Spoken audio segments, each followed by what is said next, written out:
E aí, gente, B.E.D brewer aqui. Today, we are going to make an infusion with gin flavoring, and we're going to use this DIY gin kit.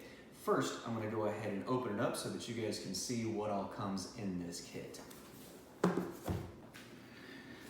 right, so we open up the box, and the first thing that we get is this flavor wheel. And this is actually one of the things that really got me excited about this, because this has all of the ingredients and it gives you an idea of what kind of gin you make with the different ingredients. You get the book of botanicals and spices, including your juniper berries and some other common ingredients used in gin manufacturing. Some marketing materials. A very small flask that might find itself useful at some point in time, but the things that I'm really excited about, and anyone who knows me knows that I have a thing for glassware.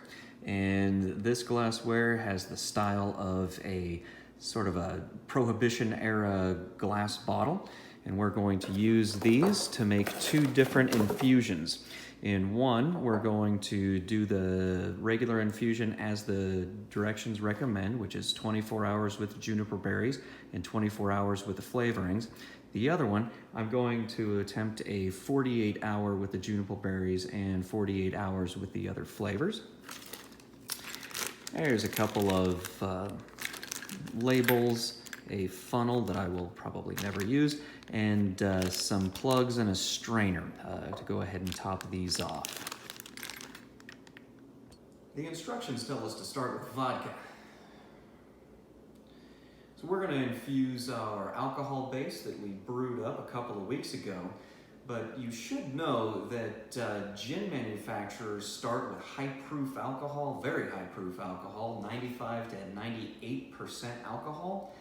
That's when they infuse their flavors, and then they add distilled water to thin it out to 45%. Now, if you want to use high-proof alcohol, I would recommend that you use Everclear to start out with. This is going to get you a lot closer to what a gin manufacturer actually goes through and the flavor profile that they actually build, rather than getting the off flavors of vodka. All right, so the first things first, we're going to go ahead and fill up our bottles with some of our alcohol base. Now we're going to need to leave some space for the infusion ingredients, excuse me.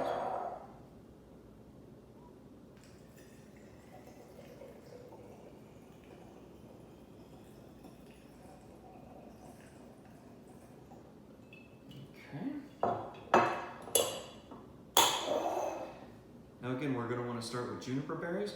The recipe I'm going to use calls for 3 teaspoons for each one of these. So what we're going to do is we're going to put 3 teaspoons, mash them up pretty good, and then we're going to pour them in.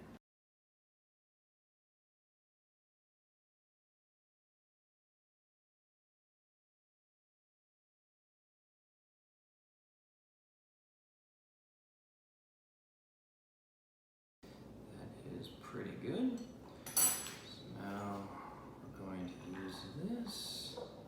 And again, I like to use a silicone funnel so that I can mash it through if it happens to get stuck.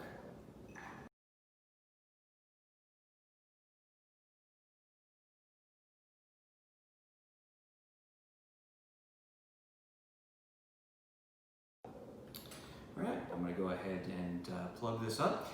Again, I'm going to go ahead and get the other set of juniper berries mashed up, poured in here. One of these is going to wait for 24 hours, one of them is going to wait for 48 hours, and we'll see you in a few minutes, which is actually going to be 24 hours in the future, and I add the rest of the ingredients. It's been 24 hours, and I've decided to throw an audible. I'm going to actually make 2 different recipes. I'm going to make the balanced recipe and a bold recipe. Now, understanding that I used 3 tablespoons or 3 teaspoons of juniper berries, the bold is going to be a little bit more junipery than it's supposed to, but You can really smell the juniper in both of these. It really does have that aroma of gin, so I'm really excited.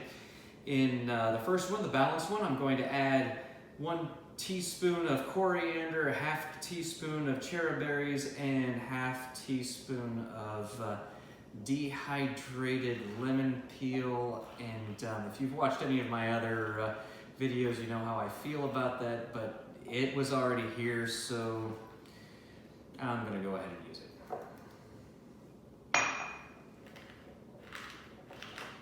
Again, the silicone funnel will allow me to mash things all the way through and make sure that I don't get any spillage, and if things get clogged, I can go ahead and push it through. And of course, I made a little bit of a mess there because I said something. All right. Now this one is 1 teaspoon of coriander, 1/2 teaspoon of angelica root, 1/2 teaspoon of grains of paradise, and some more lemon peel. But again, it's dehydrated. In the future, I'm going to be using fresh, and I'm going to only be using the zest. All right, there we go. We're going to wait another 24 hours, and then it should be ready. I'm going to go ahead and strain everything out, and then we'll give it a try, and I'm going to see which one is better in a martini. All right, so this has been sitting around for just over 24 hours or after I added the botanicals in here. So it's ready to be bottled, and I'm gonna go ahead and try it. This one is the balanced. I'm gonna go ahead and separate them out so I don't get them confused. And I am actually going to use this funnel and screen to go ahead and filter out all of those botanicals here. It does look like it's taken on a little bit of extra color, and I can no longer see through it, so that's an interesting outcome. It smells beautiful. So this is a 350 milliliter bottle, which translates to a little bit over 11 ounces, which is how big this bottle is that I'm going into right now.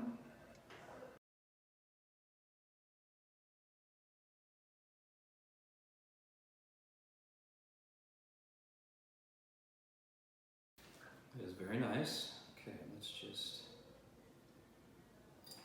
Okay, it does look like it's lost all of that... All right, it's returned to clarity, so it's lost all of the powder and stuff from in there.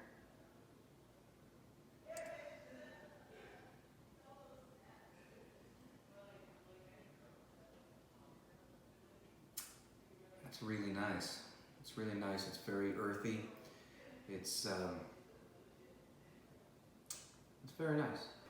All right, now we're going to go ahead and work with the bold that also has 3 tablespoons or 3 teaspoons of juniper berries.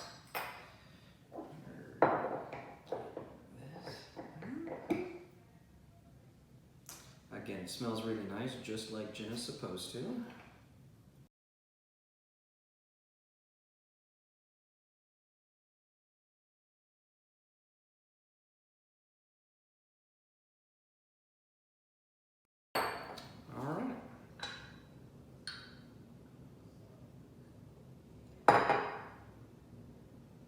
Ooh, it's very junipery.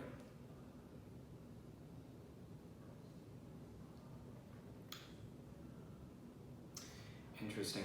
There's a little earthiness that's coming out of here. I think it's the coriander. It seems to be a little bit off balance of this one.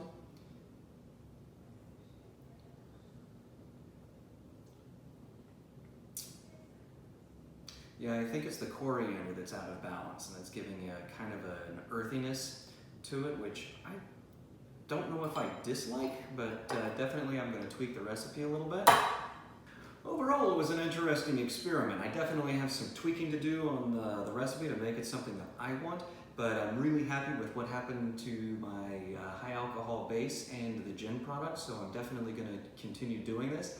And the kit is pretty cool. You can get most of this information online if you want, but certainly if you like glassware, if you don't have enough glassware, it could be well worth the investment. Thank you very much for your time. Give me a like, subscribe to my channel so that you can see what we have coming up next week, and until next time, you have a good one.